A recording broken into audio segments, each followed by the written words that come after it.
Lord, I was waiting for you to give me permission to proceed. I hope I answered your question, my Lord. Yes, you have. Yes. Okay, proceed. Yes. My Lord, I don't think I will, because we have already filed our submissions, I don't think I should go deep into the issues of fact. The only issue that we want this court to consider is a constitutional issue, my Lord, under Article 50, Sub-Article 4. My Lord, there was a judgment of the ODM National Tribunal which was annexed by the first respondent at the PDP. My Lord, that judgment, when the second respondent filed its replying affidavit, that is the Orange Democratic Party, they say that they have not delivered a judgment. The High Court, in analyzing that judgment, said as far as the High Court was concerned, that judgment was not authentic. When the appeal came to the Court of Appeal went back to that judgment which ODM had denied that they had ever issued and said that it was authentic. My Lord, if you look at Article 50, Sub-Article 4, it says that, where's my constitution?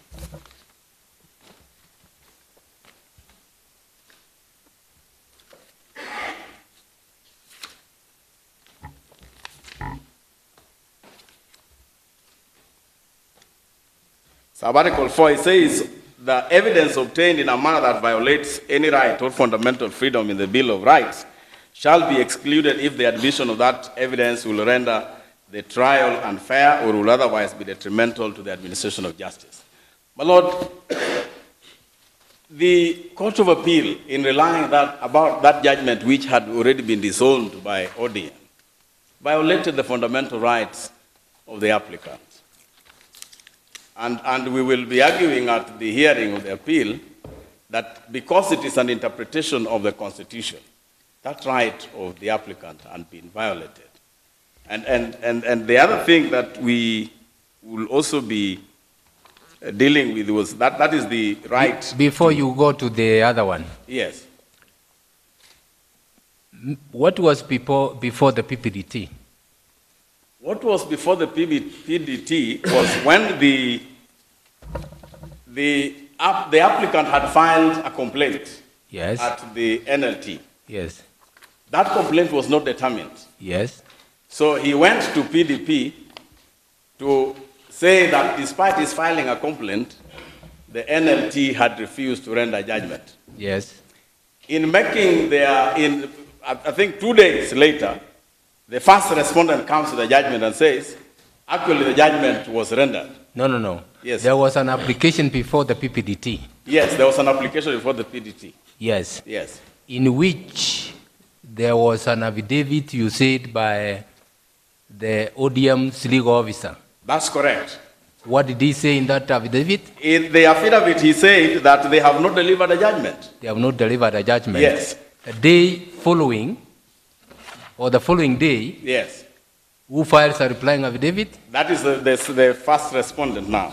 The first respondent files a replying affidavit. Yes. And annexed a judgment. Yes. Yes. The judgment. Yes. So what is now he's the only one who is known. Yeah, I mean who knows about this judgment. He's the only one. My client was not aware of that judgment. ODM was not aware of that judgment. So the question, as at that stage. Yes. That whatever triggered your moving to the tribunal, the Political Parties Disputes Tribunal, the question for determination at that stage was whether there was a judgment by the NLT or not. Yes, that's correct. Was that an issue of law or an issue of fact? That was an issue of fact. Of fact. Yes, and that was precisely our point. That, you know, because the High Court was the first appellate court, the responsibility of analyzing the evidence in terms of the old authority of Pandya and finding out whether it was conforming with the law or it was not conforming with the law was the duty of the High Court. But then that duty again was hijacked by the Court of Appeal. It went back to the issues of fact. No. Before you go to the Court of Appeal, yes, there had to be a determination at whatever stage before the Court of Appeal as to whether there was a judgment or not. Yes, I agree, my lord. Okay. Yes. Now, Mr. Mwamu. Yes, my lord. You have premised your point on Article 50, sub-Article 4. Yes, my lord. That evidence illegally obtained. Yeah? What is here illegally obtained so that it offends your client's rights? My lord, the language may not be illegally obtained. Okay. Yes. put it the way. Yes. I mean, it talks about evidence obtained in a manner that violates any fundamental right. Correct. My lord, my client has made a complaint. In fact, if you look at the ODM rules, it says this complaint shall be pronounced in the presence of the parties. He's not aware. ODM that was supposed to have pronounced that judgment is saying that that's not our judgment. We have not delivered one. There's a lot of pressure, there's a pressure of work, but given time we will deliver it. So that even by the time we went for the hearing in the PDT, that judgment had not been delivered. And the other thing that there were issues about in the manner in which that judgment was delivered, it was not signed by everybody. But our point, which is the biggest point, is this, that apart from the first respondent, nobody else knew about this judgment. Yeah, the judgment is delivered on 5th of May. Yes, my lord. Correct? Yes. Mr. Muturi is filing his affidavit on the 7th of May. And he's saying this judgment is not there. That is, just yes. Just a minute. Yes. So he's arguing from a point of ignorance. My lord, Mr. Muturi. Wait a minute. Yes. And then now, the first respondent files a replying affidavit the following day. That is on 8th of May. Yes. And annexes that judgment by NAT. So what is irregular about this judgment that offends your client's constitutional rights under Article 50? My lord, Mr. Muturi actually was even the secretary of that tribunal. Mm. So he couldn't have been ignorant that the judgment had been delivered. But he's swearing the affidavit on the 7th. If he was the secretary of NLT, he was sitting in that, and he comes and says 2 days later that I am not aware, we have not delivered. So where did this gentleman get the judgment on 4th to have put it on the 5th?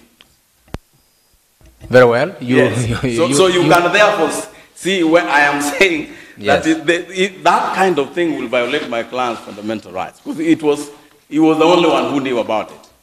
And the High Court actually, in evaluating the evidence, arrived at the correct conclusion that that judgment will not be relied on. It was an unreliable judgment. My lord, my second point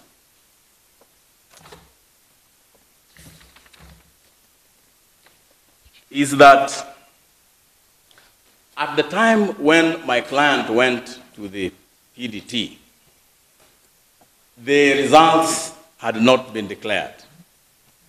There were 5 presiding officers who had the results. So the NLT did not deliver its judgment. When the matter came to the PDT, these 5 presiding officers swore an affidavit to say, we still have the results. We are still holding them. The PDT tribunal, of course, dismissed our case. When we went to the High Court, the secretary of ODM Elections Board saw an affidavit that the 5 presiding officers were actually the presiding officers, and the results that they were holding were the correct results. Now, when we went to the High Court actually analyzed that evidence and said, These were the results. But when we came to the Court of Appeal, the Court of Appeal said, no. Those were new results. The Court of Appeal again went on the issue of evidence instead of dealing with the issue of law. And that, my Lord, again, in our view, violated the fundamental rights of the applicant. The what, Mr. Gajuang, I mean, Mr. Mwamu? Yes. The NAT results had been exhibited by Peter, what was his name? The NAT results were exhibited by John James Onyango Koyo. He's the one who's exhibited. Yes. Yes. Now, Peter, who is the presiding officer, who swore the affidavit? The affidavit was sworn by Peter Oyuko, who swore the affidavit on behalf of the other 5 presiding officers. Yes. Yes. And they said their results had not been considered. They said their results had not been considered. They were actually ready with them. Where was that affidavit filed? The affidavit was filed, according to him, they first appeared before the NLT. Yeah. NLT did not consider that evidence. Yes. But they filed the affidavit in Yes. PDT. Yes. Yes. All this record was before the Court of Appeal. Yes, that record was before the Court of Appeal. Yes. Yes. So the Court of Appeal looks at the High Court judgment and looks at this record. Yes. And you are saying by it considering this record, it went to matters of fact. That's correct, my Lord. Yes. If you look at even the Political Parties Act, it says an appeal to the Court of Appeal and the Supreme Court will only be in a point of law. Yes. What we are trying to say is... What do you call the appellate court's analysis of the evidence before the trial court? What do you call it? That will be, if there's an error, that will be an error of a point of law. No. If it is law, An appellate court yes, will look at the trial court's record. Is it, authorized to re-evaluate the evidence before it? of course, there are different burdens on which appellate court. If it is the first appellate court, Yes. the responsibility is to evaluate the entire evidence Yes. and look at everything else. Yes. Now, if it is the second appellate court, and this was the second appellate court, the responsibility is to look at the point of law. Where did the judge make an error? And we are submitting that there was no error. Because the judge had perfectly analyzed the evidence that was before her. So we are therefore saying, my Lord, that the responsibility on the second appellate court is different from the responsibility on the first appellate court. Yes. It doesn't deal, the first appellate court, the Court of Appeal, should not deal with a matter like the High Court will deal with it. Very well, continue.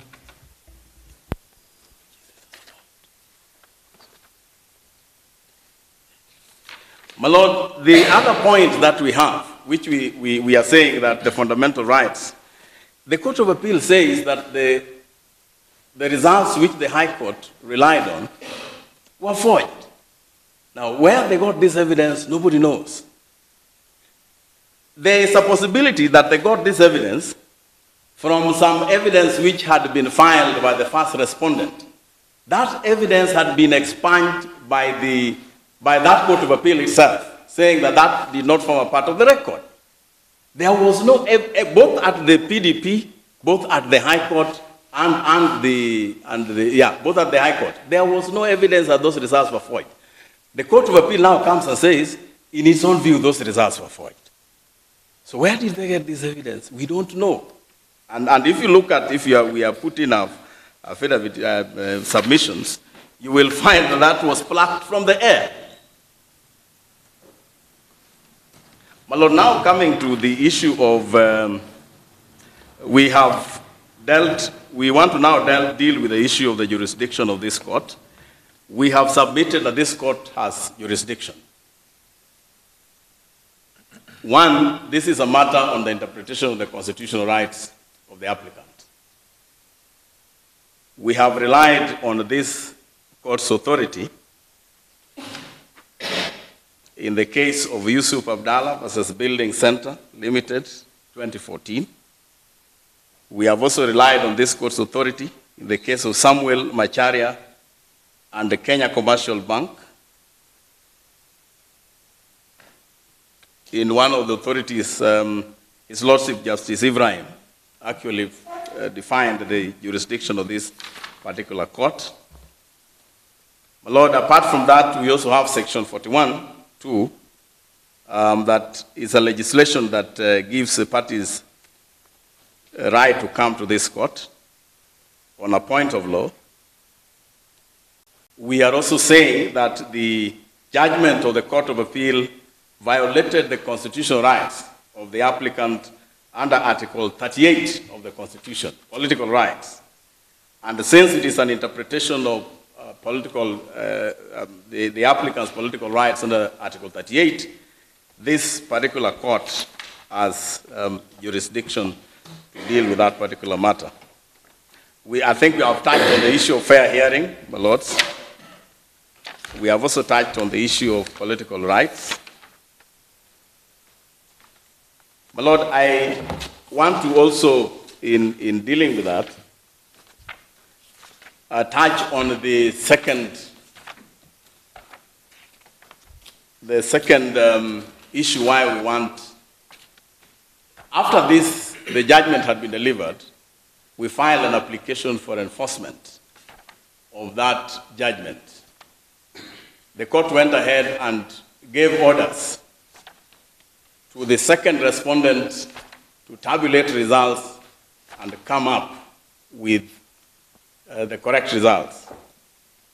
My Lord, that was not done, and subsequently, because the second respondent was reluctant to do that, the court tabulated those results and found that as per the results which have been on the record from PDT up to the High Court, it is the appellant and the applicant who had won the nominations. We are therefore saying that if you look at the evidence that is on the record from the law, from the tribunal to the Court of Appeal, the results that were tabled by the applicant were the results that showed that it is the applicant who had won the elections.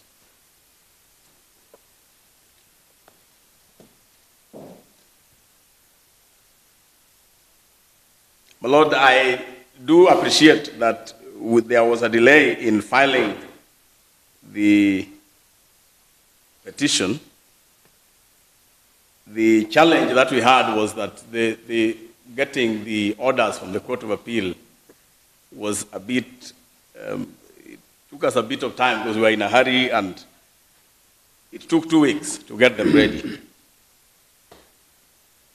And of course, the rules of this court require that orders must be a part of the record. So that was the reason why there was a delay. Well, Lord, I pray that you grant our application. Thank you. Unless there's any questions. Yes, indeed. Let's go back to prayer 2 of the application. Yes, my Lord. The stay order would seem to be predicated on 3 appeals at the Court of Appeal. Yes.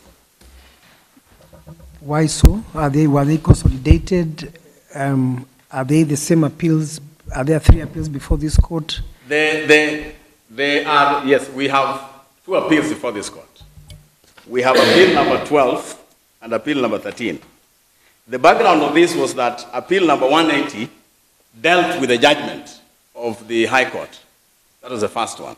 There was an appeal number 181, which was filed by the first respondent, which dealt with now the enforcement mechanism, because later we filed an application to enforce the judgment. So that was a separate appeal. There was also an appeal by the it is not third respondent, the third respondent and the ODM National Director of Elections. My point is really simple. So the 181 and 182 were consolidated. So that when you say grant us a stay pending the hearing of an appeal, what appeal? It looks like it's an omnibus prayer touching on two different appeals, which one are we predicating the stay order on? That's really my question. Yes, my Lord, because the appeals were heard together. In fact, if you look at the judgment of the Court of Appeal, they also addressed them as if they were addressing one appeal. They're saying this appeal is related to the other one. If we don't ask for a stay on the 180, which was an appeal against the judgment, it therefore means that the judgment will be in favor of the first respondent. So that in this court, yes. is it appeal number 12 or appeal number 13 that you're saying pending hearing of that appeal grant us a stay? Is it number 12 or 13 or both? Both of them. Because we have filed an appeal against the two judgments, actually the three judgments. How is that you can seek a stay in two different appeals that are not consolidated, but you wish to get orders? Under what rule do you get that sort of procedure? Do you see my difficulty, Mr. Mom? Yeah, I'm getting your point. Yes. My Lord, but the reason is because how do I explain it? The result will be the same. Because the 181 and 182 was consolidated. That's correct. And 181 and 182 were enforcement of that judgment. Okay. 180 was for the main, now the judgment itself. All right, thank you. And my Lord, if we don't get a stay in the two, the elections are going to go on 8th without our client, which will prejudice our client's case. On the issue of the jurisdiction of this court, when the court from which the appeal is preferred yes. delays in the supply of either the proceedings or the determination or the orders, yes, Your Lordship. What are you required to do before you file an application? My Lord, we made an application before that court. I admit that we didn't take the procedural step in making an application here or asking for extension of time to put that record late. But I want to submit that will not be fatal at the end of the day. Either before that court or before this court? Yeah, before this court. So that's, what would you say if you are told that you are in this court prematurely? I will say that we are not here prematurely. And I have explained the reason why we went through that problem. In the sense that, in fact, even the approval of the order, we send it to our colleagues to have it approved. They refuse to approve it. We have to go before the DR to have it approved for us to come. So in my view, I don't think that this application will be premature, Your Ladyship. I thank you. Did you seek stay before the Court of Appeal? We did not. Okay. Yes. Thank you. Who's next, Mr. Tagana?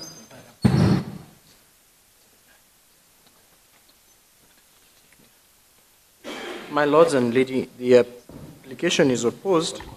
For housekeeping, I'll be relying on the replying affidavit filed by the first respondent.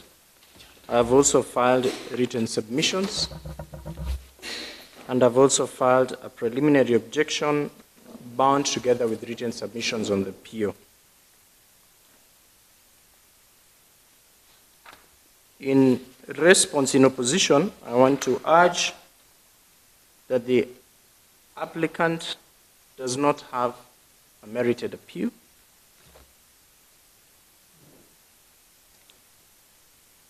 The judgment, the argument about the judgment of NAT is premised on misapprehension of the fact and law. There is no doubt that there was a judgment that was delivered by NAT, and that judgment is valid notwithstanding the late delivery. The civil procedure rules, as argued by the applicant, do not apply. The Court of Appeal rightly found that that judgment was indeed delivered, signed by the chair and two other members, was dated and was stamped. And the Court of Appeal also found that there was no express provision rendering it invalid because of the lateness, nor did any provisions in the rules stipulate that 3 members could not sign that judgment. The misapprehension or the ignorance on the part of Anthony Muturi cannot found a basis of appeal before this court.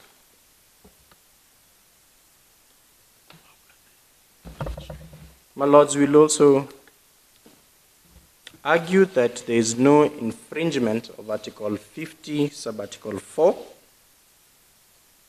The appellant has failed to demonstrate that any of the fundamental rights were violated.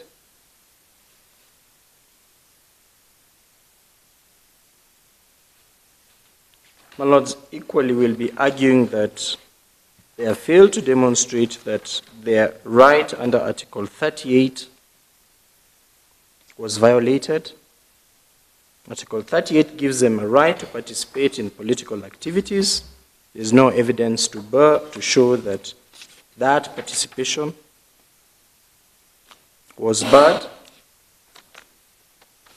And they have a right to choose which political party they want to engage in. Now, Lord, I'll argue this because it also sent the basis of my preliminary objection that the appellant has a choice of choosing which political party he's bound by, and party primaries are solely based on the party rules and the Political Parties Act. The strict application of Article 38, as argued, including universal suffrage, does not necessarily come to play. The nomination is based on the party rules. Every party could choose through universal suffrage. They could choose through appointing electoral colleges. They could choose to do that through direct nomination. And those are the rules. They are not an infringement of Article 38, as the appellant has a choice of electing which political party to join, having followed and appreciated the rules and the ideologies. So that the issue of whether or not you have won is an issue of the party rules and not the Constitution. There's no constitutional issue arising out of it. My lords, on the issue of facts, it is not true that there are 5 ward returning officers who swore affidavits. That has been the submissions from the Political Parties Dispute Tribunal up to this court. The truth is only 1 ward returning officer swore an affidavit. That's one Peter Yuko. And it depends that he takes up that responsibility on behalf of all other electoral officials. Our submission are that he does not have such authority, and the High Court was wrong in considering his evidence. Mr. Sagana, I'm of the impression that you're arguing the appeal. My lords, I'm just arguing the first limb. I wanted to argue that the appeal itself has no merit. I thought ordinarily, by way of even personal case management, you would start with attacking, if you want so to do, the jurisdictional basis of the application. You remember we have put Mr. Mwamo under the sword because we want him to lay that basis. And now you're arguing the substance of the appeal, in my view. I'm most obliged. I'm most obliged. I'm guided. My lord, if I can conclude on that point, The issue of the merits of the appeal are very well elaborated in the written submissions. I urge this court to read and appreciate its full tenor when it retires. Let me point out substantively in conclusion that the election is regulated under Rule 18.6 of the ODM rules,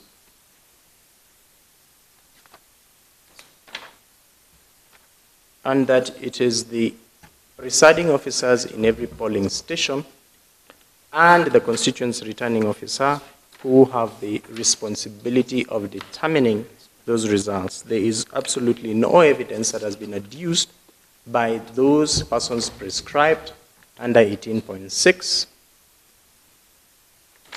and the appellant herein failed to discharge its burden of proof. I also want to make one correction about the Court of Appeal. The Court of Appeal at page 590 to 591 did not determine that those results were forged. They only echoed what we have submitted before this court, that when the wrong person indeed gives results before court, it is not surprising if the appellant contends that they were forged.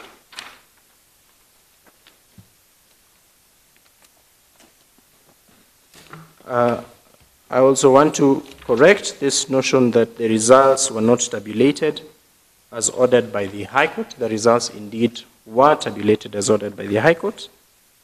The point of departure between the appellant and the respondents was that the judgment of the High Court left it for the party to tabulate those results, while the first appellant contends that that tabulation could only be using the documents and the results they adduced in court. Let me get to the issue of jurisdiction. I rely on Article 163, Sub-Article 3, 4, and 5. It is my submissions that this court only gets jurisdiction as an appellate court from the Court of Appeal in two instances. The first is interpretation and application of the Constitution. That is as of right.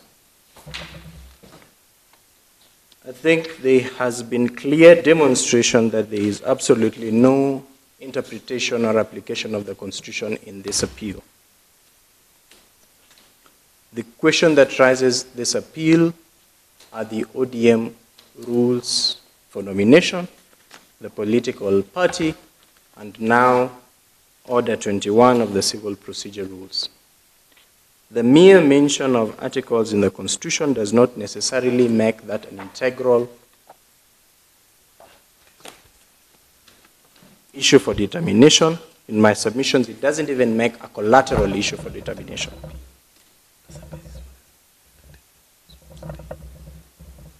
In the Memorandum of Appeal, both to the Court of Appeal and in the High Court, and those judgments, and even the Political Parties Dispute Tribunal's judgment did not make any reference whatsoever to any constitutional issue. So that this court has nothing to be called upon to make such interpretations or applications of the Constitution. My lords, the second instance in all other appeals can only be with leave of this court or the Court of Appeal. It is common ground that no leave has been sought and or granted in either courts.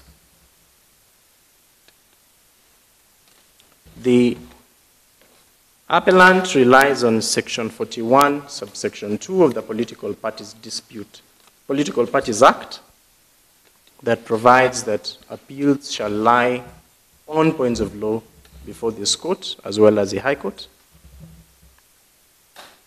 My lords, my submissions is that that section only provides or gives a guidelines that I think is superfluous, this being a second appeal, can only be on points of law, but does not take away the constitutional provision that before such appeal is filed, it must be certified.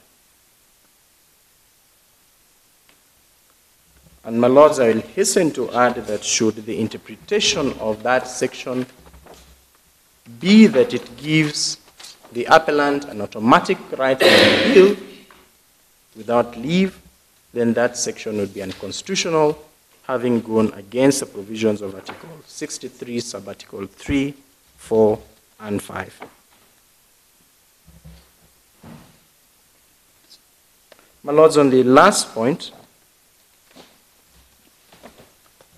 it is also common ground that there were two separate appeals.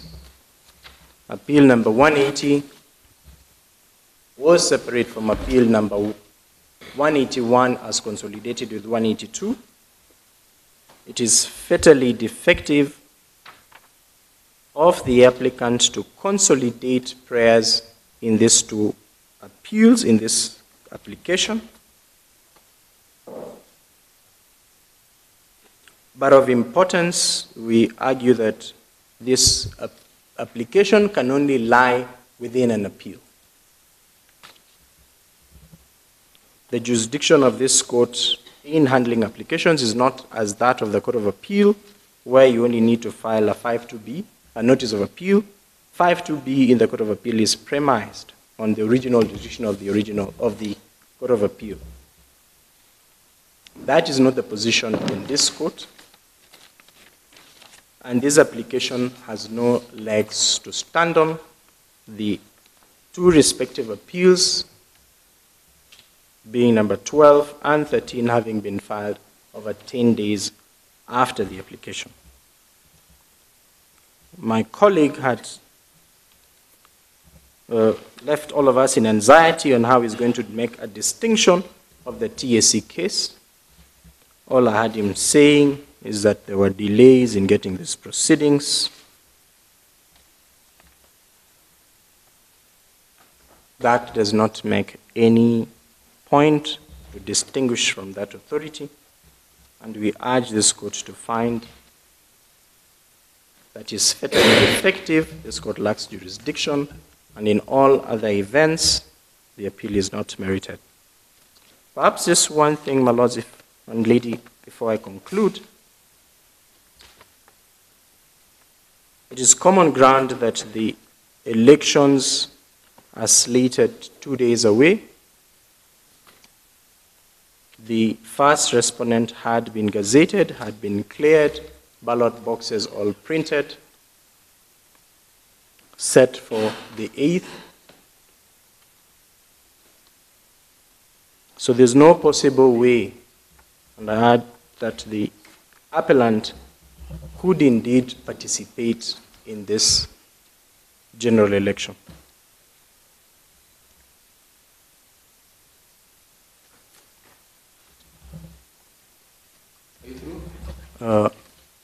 As I conclude, my lord, I want to urge that the rights of the appellant must be weighed as against the rights of all other participants who equally exercise such rights within the Constitution. Most obliged, my lord.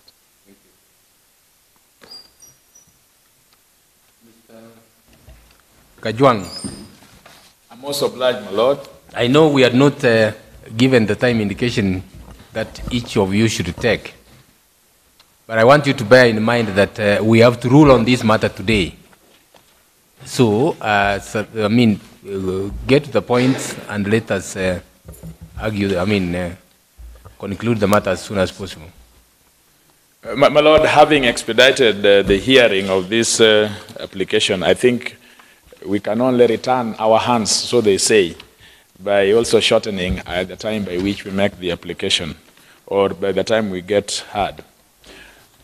My lord, let me make it clear that I represent Judy Pareno, and who was a contemnor in 181. And because my learned friends have combined 181 and 182, and they are seeking orders of stay against the orders that ultimately issued in the Court of Appeal, I'm directly, my client is directly interested. My Lord, listening to my learned friend, Mr. Sagana, I now know that I connect with him in several of the points that he has given, and so I won't take time except just to amplify them in the way I think they arise. Number one, that the Supreme Court, with a lot of respect, has no jurisdiction to deal with a notice of motion before you, for the simple reason that the court put to my learned friend, Mr. Mwamu, but I could hardly get the logic of his response, that when he filed the notice of motion before he filed the appeal, that the appeal came after the notice of motion. Yes, sorry. Kajwang, just a clarification. Are you saying that the consolidation was not with your knowledge or participation? No, it was. It was with my participation. The court decided to bring these things together because they were arising out of the same set of facts, and I'm happy with it. The fact that the notice of motion was filed after the appeal is an issue of jurisdiction. It seems to me that appreciating the act, the Supreme Court Act, you can only file the notice of motion if you have filed an appeal. There must be an appeal. Then you file a notice of appeal based on it. It seems to me that it is different from the Court of Appeal, in which you can file an application under 52B even when you have not filed an appeal. Even there, I am not sure you could do that. Yes, I think so. But you see, looking at 52B, at least I see that it seems to suggest, it is,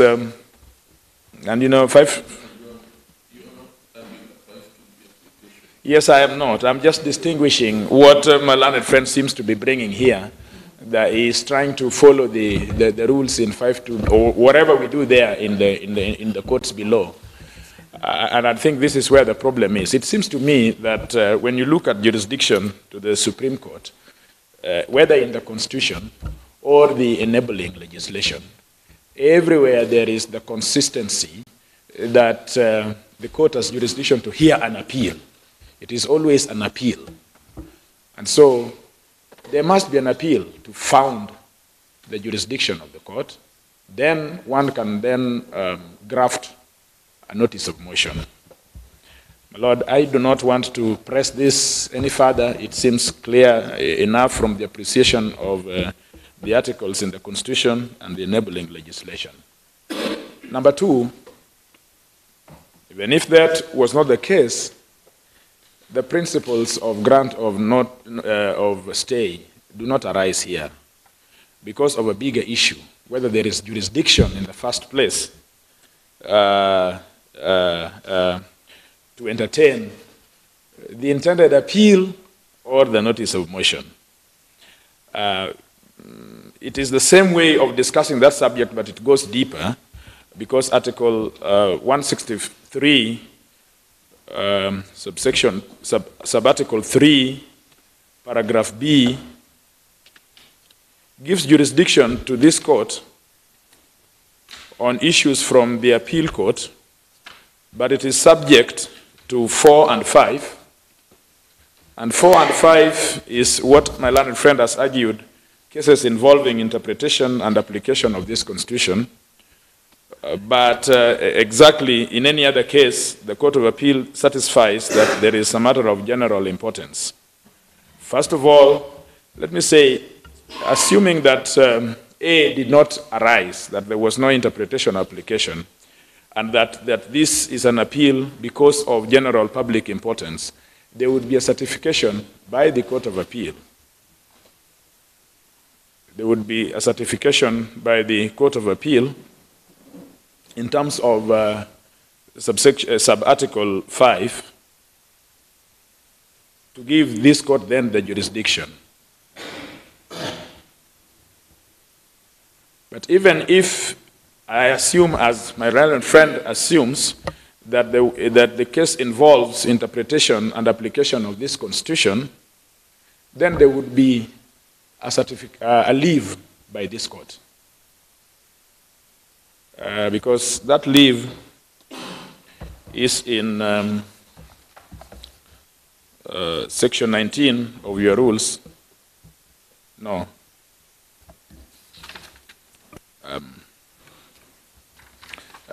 The criteria of, I think it's in section 15 of the act establishing this court. Appeals to the Supreme Court shall be heard only with leave of the court. And I think this is the court. Unless I've missed something from all the pleadings I have seen, I've not seen grant of leave by this court. Yes, my lord is. Yes, sir. Yes, no, I didn't say much, but I was just wondering. I don't know how you noticed. Can you look at the subheading in the notes of motion?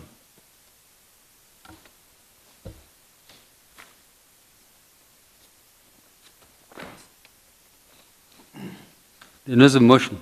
Under what article and sub-article does it come?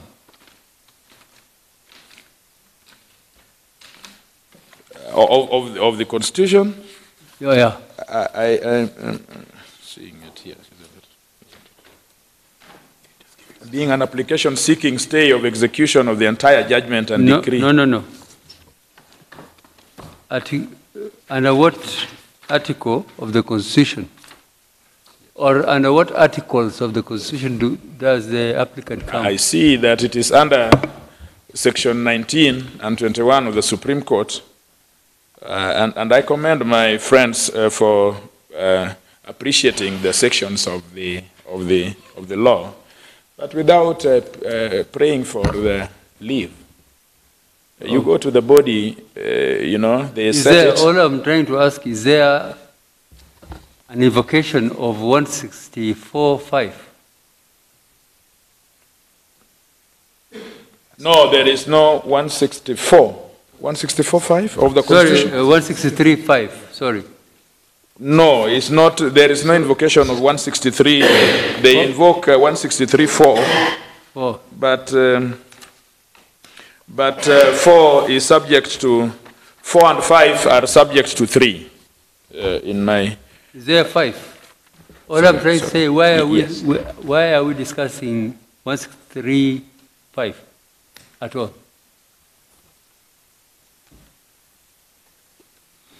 Because we seem to be discussing, which means you are making us make a decision, yet I don't see 163.5 at all. It's okay. It's okay. My Lord, I'm just there. I'm just there with you, my Lord. My Lord, subsection, if you begin from 3B, 3B then subjects 4 and 5. To have the original jurisdiction, it is then subjected to 4 and 5. Then, as I had said, that in 4, if it is right of interpretation, then one needs leave of this court. But B, assuming that the issue then was that it is a matter of general importance. I was just closing all the angles, because then B is subject to 5. All right. Then there would be presence of 5. Okay. So, my Lord, under section 19, then there would be leave of this court. But I was just going then to say that, therefore, if 163B, as I have shown, is missing, but you go to 9 and says an act of parliament may make further provisions for the operation of the Supreme Court, everywhere you go, no, I think there was somewhere which I needed to point out that there is a written law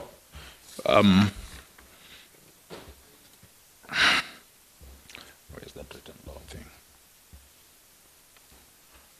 Where that there's some written law giving right to appeal, then that written law would then confer jurisdictions to this court.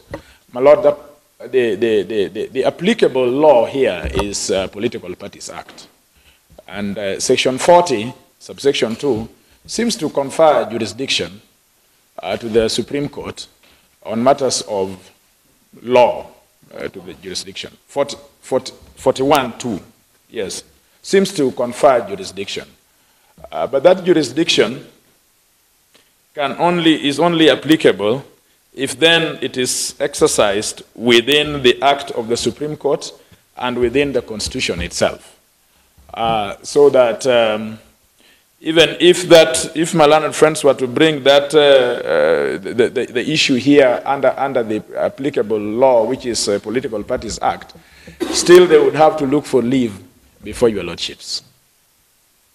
I rely on the case of the teacher's case, which I have seen.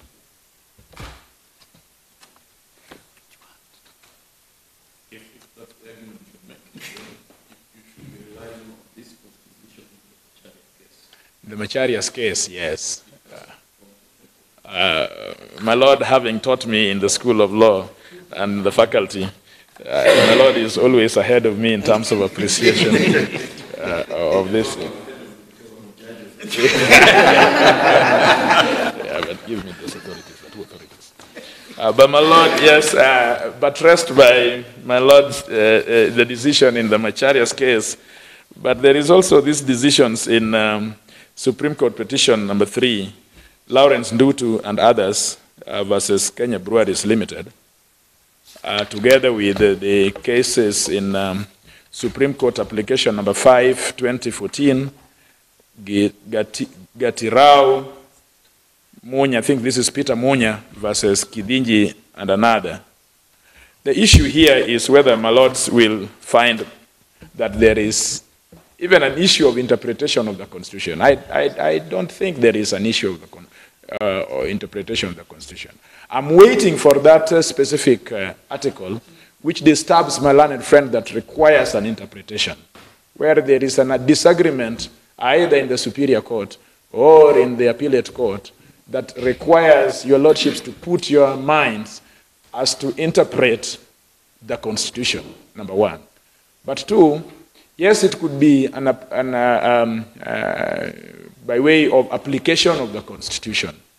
If then it is an application to the Constitution, which the Superior Court, the Appellate Court, have not failed to apply the Constitution. And I'm waiting for that issue for which the courts below have failed to apply the Constitution. But even if that was the case, then they would have to look for leave before you. I thank you, my lordships.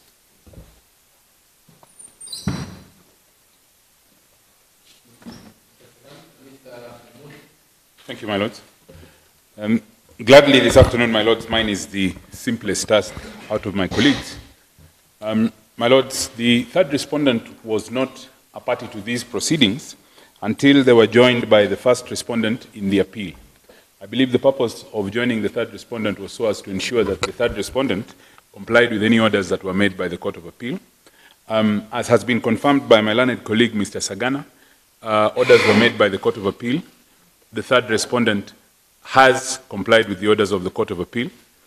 And before I sit down, my lords, perhaps just one bit of information that may be useful to your lordships as you retire to consider the notice of motion before you, and in particular prayer 3.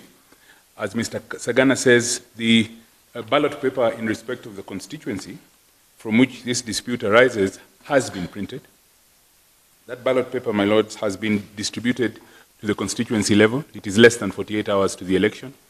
They will be distributed tomorrow morning to the polling stations in that constituency. And whereas the third respondent is willing to abide by any orders that are made by this court, I beseech this court to bear that hard fact in mind as you retire to consider your decision in this matter. Who is on the ballot papers? The ballot, the first respondent, my lord, is on the ballot pursuant to the order of the Court of Appeal of this Republic.